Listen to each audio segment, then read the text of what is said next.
Hey everybody, welcome to another episode of the Three Churches videocast, where we talk to three different churches of three different sizes in three different settings and how they're dealing with the coronavirus pandemic. It's been a couple weeks since we've talked, so we get an update from each of the pastors about what they're dealing with and how they're doing, what their biggest wins are, what their epic fails have been, and then we also tackle the area of discipleship. Our calling is to make disciples of all nations, and that doesn't stop during a pandemic. And so this week we talk to them about what's working and what isn't and what challenges they're facing. Here we go.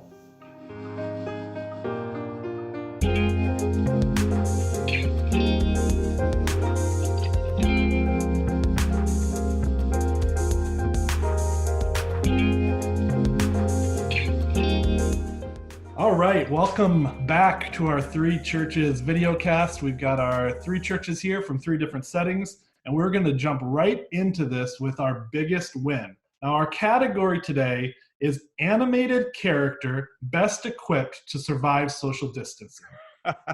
The biggest win is easy. It's a robot who survived 700 years on Earth all by himself. Wall-E is the one who is best equipped to survive social distancing. So we're going to start with you, Greg. What is your biggest win in the last couple of weeks? Well, the biggest win has been the multi-person videos that we've done. So a few weeks back, our worship team did one, and you've seen them online. It's where everyone's singing a part, and you put it all together in post-production. And it was a huge hit. This past week, we did that with our benediction. We always close service with a benediction, and normally I give it. And so what we did this one was we had each person on our leadership team say one line of it. And I split it from 3 sentences into 6 sentences. And then we ended it with all of us in unison saying, "We love you, River Life." And we got more response out of that like 40-second video that I think we've gotten out of anything we've played. And the things we heard from people were saying it was that they loved seeing everybody on screen.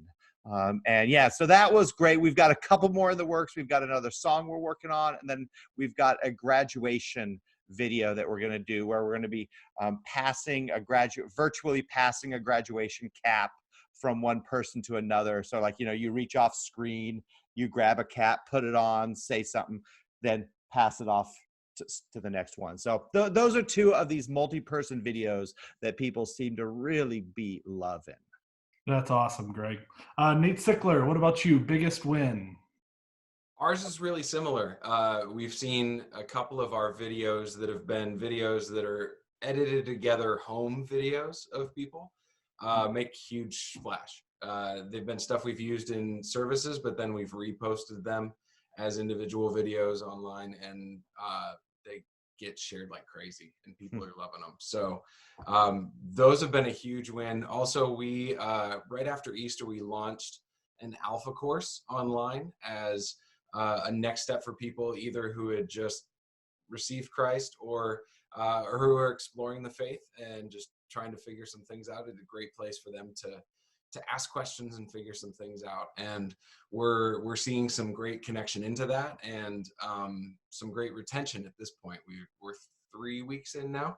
And so, yeah, really, really good stuff. I think in general, what I would say is the biggest win is that I think our team is recognizing that online ministry is possible.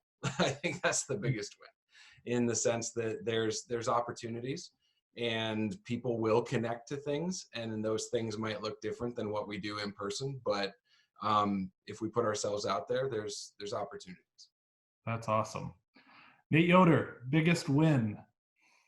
Yeah, so I think the biggest win over the past month and a half, 2 weeks even, just has continued to be the small house micro groups that we started at the outset of this. They have just shown through to be just an awesome thing for our people. More and more I hear people from those groups just saying, "Hey, we are so excited about what God has been doing in our little small group, growing us together and just seeing God move and being able to worship together in these times." That's been a huge win for our church family, I think, because we've been trying or at least I've been trying, and I think our leadership team as a whole has been trying to get various small groups started for quite a while, and trying to get more people involved in that. And I think this has really turned people on to the the possibility of that and the benefits of that, especially in this time, but I'm hopeful that it will carry on to some extent there. Another quick win, just a plug for our quiz team. We had several youngsters on our quizzing team, and they made it to the finals this past Saturday. It was all online, the last 2 quiz meets of the year, and they had this little quiz deal where they could jump from online. They're all in their own homes, and they could jump, and it's still all set so that it's fair, and whoever got the first jump can say the questions, things. Anyway, they did a great job. They ended up 3rd. We had 2 South Dakota teams in the final, and I think we would have had 3, but one team from up north here, most of their team had really poor internet connection, so they opted not to be part of it. We're gonna overtake the Minnesota zone. I'm just warning you all over there. Be careful, it's coming. South Dakota's on the prowl. One more win. Yeah. You were commissioned on Sunday to be an international worker with the C&MA. Maybe just share a minute on where you're going and where that's at. Yeah, that was a really awesome thing too. That helped me immensely. I hope it helped our church family too in the whole, like the grieving, moving process, because it's been a hard go. We haven't been able to be with people very often, very much, very long. And even when we were, it was, it's like we're 6 feet, that we can't really do what you would normally do in these times. And so the commissioning was a great time. We're going to be, hopefully, as long as travel restrictions ease and then we can get our house sold, we're going to be heading to Berlin, Germany, former East Berlin, Germany, to be in particular there. And we're going to be working on planting house churches in that area. Awesome. That's great. Well, we'll hear more about that in the weeks to come, I think, as you're transitioning quite soon. So, all right. Epic fail. Category is animated character best equipped to survive social distancing. So which character is the worst equipped is what this is. Okay, she's sweet, she's nice, she's caring, she's brave, but there's no way Anna from Frozen survives social distancing. Okay, I've got 2 little kids. I've watched these multiple times. Frozen 1, Elsa runs away. What's Anna do? Runs after her. Frozen 2, Elsa runs away. Anna runs after her. Anna's great, but she's codependent. She would last about 5 minutes in social distancing. That's it. So sorry, Anna, love you. You're great, but you're codependent and you would not survive this pandemic. Okay, that's the epic fail. Nate Sickler, where's you guys' epic fail these last few weeks? I want to first say that I have boys that aren't interested in Frozen at all, and I am so grateful. I am so happy about that. They're more into cars and things like that. So, but anyway, I'd say our biggest fail continues to be learning technology. I don't know if it's a fail so much as it just kind of, you think you're running down the road nice and easy, and then you hit a big old speed bump and you go, oh, I didn't see that. And so we've hit some real snags with Zoom trying to make breakout rooms work for Alpha. And I know it's been a challenge for our student ministry in a couple of ways as well. Online only works when the technology works. And so it just is kind of funky sometimes. Yeah. Nate Yoder, what about for you guys? Where's the hiccups happen? Where's your Anna codependent epic fail moment been? Yeah, we on our first Sundays of the month, we usually try to, or we have been, it's been our practice to do a little bit longer extended time together. We call it First Sundays. Really, really great, thoughtful name. They're really creative. But we call it First Sundays, and the idea is to really have a nice time of intergenerational worship, learning, play, all kinds of fun stuff, intergenerational together on those first Sundays of the month. And we still have not figured out how to do that very well yet and make that happen. And I'm not sure if it's going to be able to happen online. Maybe it will. We're working on it, but so far, no, it's a no-go. And that's where we're failing. Yeah. Greg, what about for you guys at River Life? Well, for us, hands down, it was service 2 weeks ago.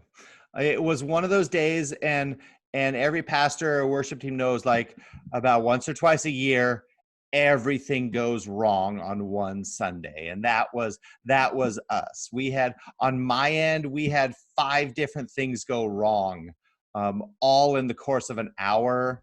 And then to make matters worse, Facebook itself was having problems last Sunday. We saw consistent messaging across some of the groups about problems people were having. Thankfully, I heard from our congregation, and Kyle included, that from the watching and participating end, it wasn't as bad as it was on the producing end. But I left that service, I was more stressed during that hour than I have been all this whole quarantine time. And it was just miserable. Yeah. So yeah, that was our epic fail so far, was 2 weeks ago. And I'm not even sure there was anything I could have done differently. Again, it was one of those Sundays that happens where it just all comes crashing and burning around you. But we made it through. Yeah. Yeah, I made it through and got better the next week. And that's what we're all doing, is we're learning from our fails and getting better. And that's kind of the nature of this time, being what it is. So thanks for sharing your ways that you're succeeding and ways that things aren't going quite as planned. You know, Kyle, you talk about the learning from I'll add one more thing onto this. That was a really smart decision. And this probably falls under our biggest win, but we upgraded the internet speed at my house. We figured pay an extra $20 a month for a few months here has made a world of difference. We've got 7 times the upload speed at my house right now. Just and for a nominal cost. It'll be less than $100 by the end of this. So that was a really smart decision, and it just eased so much anxiety for a really minimal cost. I might come over to your driveway and upload this video later today. Dude, it's minutes. Upload speeds are incredible now. It would take me less time to drive 20 minutes to your house, upload this, drive 20 minutes back. I would save like 3 hours. So totally. Oh, that's awesome. Well, today we're going to do our question on discipleship. And the idea being, you know, we've talked some about our services and Easter and some of these big things.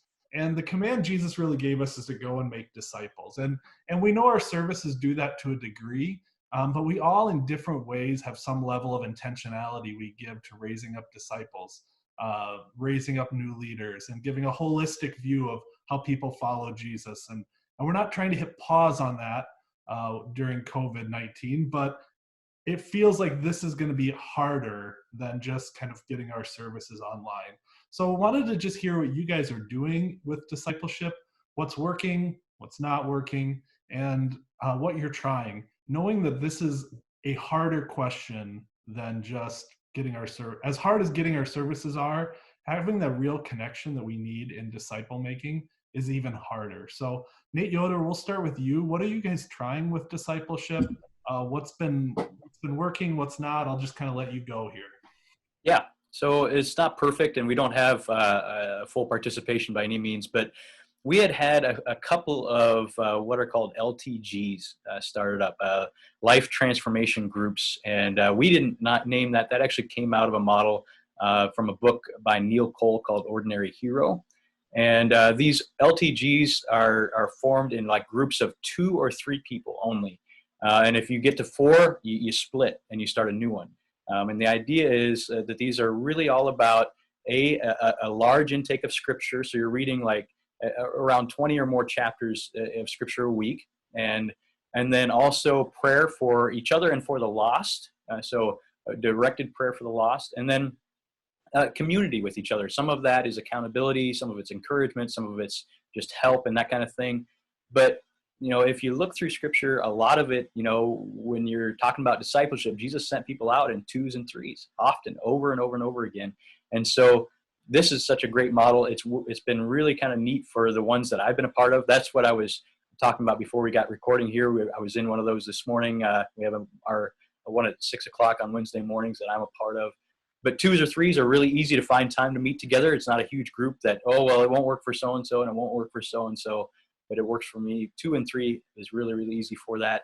The model is, I mean, you don't need a curriculum. It's just large scripture intake, prayer for the lost, and then community with each other. And it's just such a great thing. And so I really encouraged our folks to dig into that, and many have been seeing the benefits and been asking for more. They even have these pamphlets here that they put out. It's through incidentally C&MA resources, but Church Multiplication Associates, not Christian Missionary Alliance.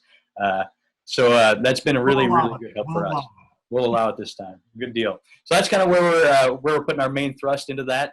Also, of course, getting people online and different things with right now video and then some like the Bible Project and things like that. But that has been a less of a directed push from us than these life transformation groups.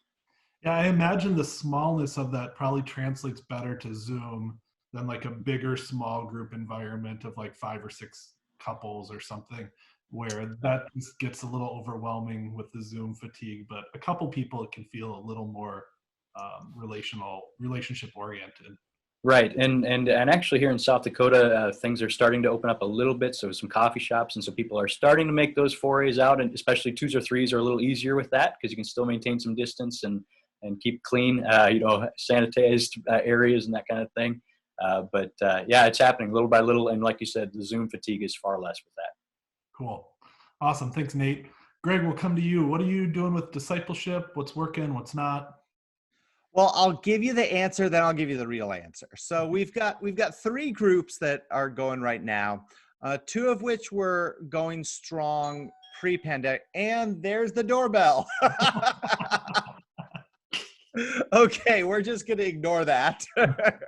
Nobody heard a thing. So groups, yeah. So we have 3 groups, 2 that were going on beforehand, and 1 that was brand new right before this, and it's still going, which has been great. When we've had a hard time starting up other groups, hard time on the leaders side of it, because some leaders are just, whether it's I don't want to do this over Zoom.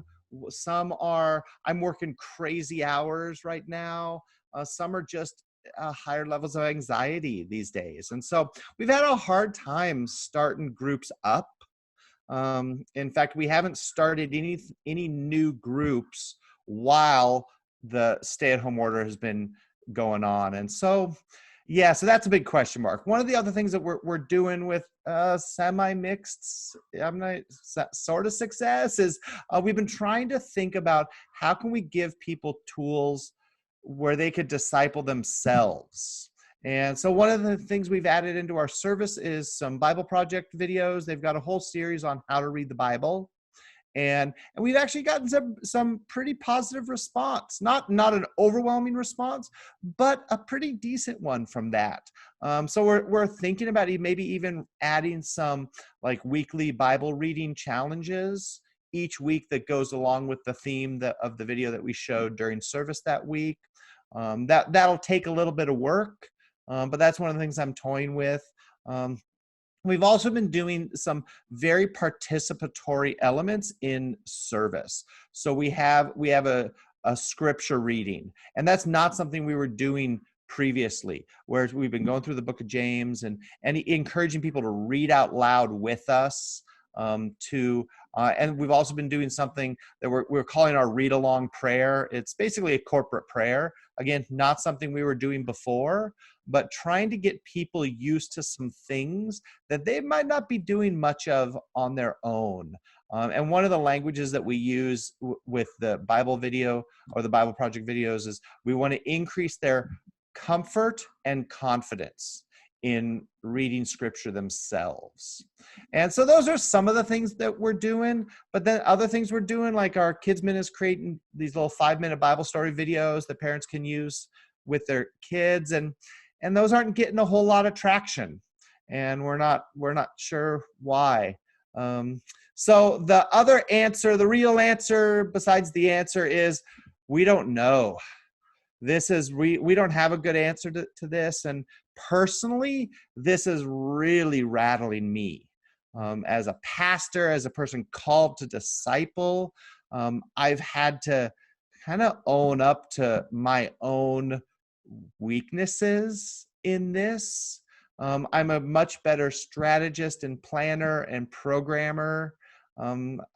One-on-one discipleship is a little weaker in my skill set, and that's been really sobering and kind of rattling for me. And so if you're out there and you've been kind of rattled by this and you seem to have fewer answers than questions and you don't know what to do, you're not alone.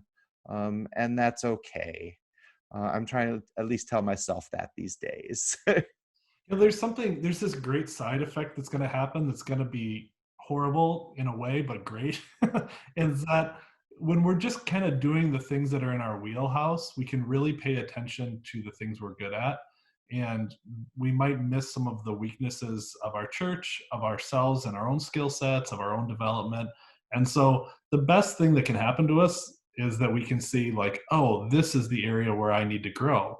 Like, if things would have just stayed the same, we wouldn't have those kind of realizations, and then we would never really address them. And so I think for all of us, we're probably seeing these areas where we need to grow, and maybe our churches need to grow. I know some churches are thriving in their small group settings and others aren't. And okay, well, why is that? And it's not that some are successful and some aren't. It's, where do we need to grow? What's God have for us next? And I think that's a real powerful realization that we all get to experience when we get ripped out of our normal way of doing things and are forced to figure out some new ways of doing things. We might find some new things we're good at, and then we might find some things where we need to grow. And so it's all a gift. It doesn't feel like a gift, but it is. So thanks for sharing all that, Greg. Nate Sickler, how are you all dealing with discipleship, disciple making stuff? It's primarily through our small groups. And so we've thankfully seen Zoom or whatever video platform people are utilizing be effective in a large sense for a lot of our people. And we've also launched Alpha as well for those that are either exploring faith or brand new to the faith. And that's an 11-week course, and so far so good. The couple of really big question marks that we have that we're genuinely concerned about entering into the summer is assuming that things continue to extend out and gathering in person continues to be a non-option. One is Zoom fatigue is really real for everybody. And so the likelihood of people hanging on is just less and less the longer we do this. It's not new anymore. It's not this brand new crisis that we all have adrenaline and we're in the middle of, and we're like, okay, let's do this together. Now it's just this thing we're kind of stepping through every day. And so we're saying, how do we continue to help people find real value in this environment that isn't maybe as natural as they would like it to be? The other part of that is the fact that we're coming into summer, and summer in Minnesota is a time where a lot of us shift gears, and in our church family, engagement goes down in the summer pretty significantly. And so what does that mean for our groups? What does that mean for the whole church in kind of a lot of different ways, but especially when it comes to groups? How are people continuing to care for one another and support each other and walk through growing together? And we don't necessarily have like an awesome answer to that. We'll see, and we'll kind of try and keep rolling with it. Awesome. Well, that's what we're all doing, right? And summer, you're right, has maybe some more options for being together in outside spaces, like what Nate Yoder, what you were talking about, but it also means if you have a cabin, you're going to that cabin. So that's going to be the reality that we are wrestling with. All right, guys, I'm going to give you just a rapid fire last answer. What's one thing you've learned about yourself? I know we've hit a few of those already. Greg, we'll start with you. Quick, what have you learned about yourself? But I am not naturally wired as a discipler.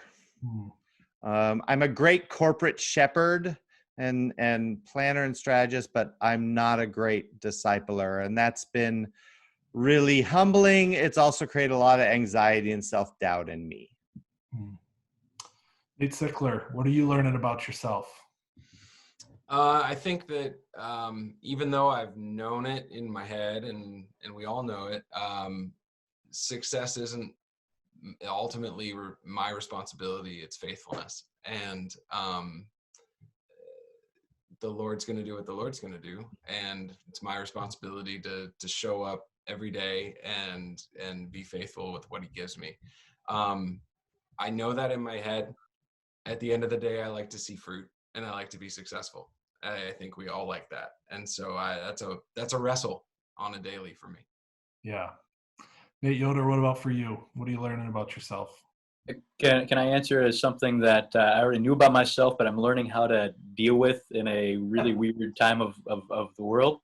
If that's the case, if I can do that, then so I'm a private processor. I process things pretty much on my own most of the time. I don't do that out loud very often. My wife loves that about me, really. So I got spanked a little bit this past week, for lovingly spanked from a church member, and reminding me, hey, you know, you're processing this stuff. We need more. We need to feel what you're feeling and see what you're seeing in all of this too.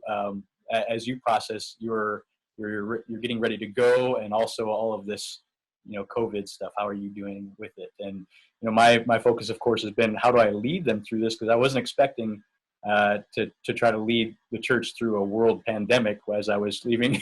You know, that wasn't on the radar when we were signing up and any of that stuff. So yeah, whole different ball game, and I'm learning how to walk through that. Awesome. Well, you guys, thank you so much for your time again this week, your openness, your candor, the ways you're growing, and I'm sure it's blessing everybody who's watching. So we'll see you in a couple weeks, okay? See ya. Thanks, Kyle. Yeah. Yeah. Hey, thanks for joining us again here at the Three Churches videocast. Love the ways that our churches continue to press into their own development as pastors and also as churches, and press into what God has called them to be during this time. Keep praying for you all as our North Central District churches, that you would be faithful and fruitful in your disciple-making efforts. See you in a few weeks.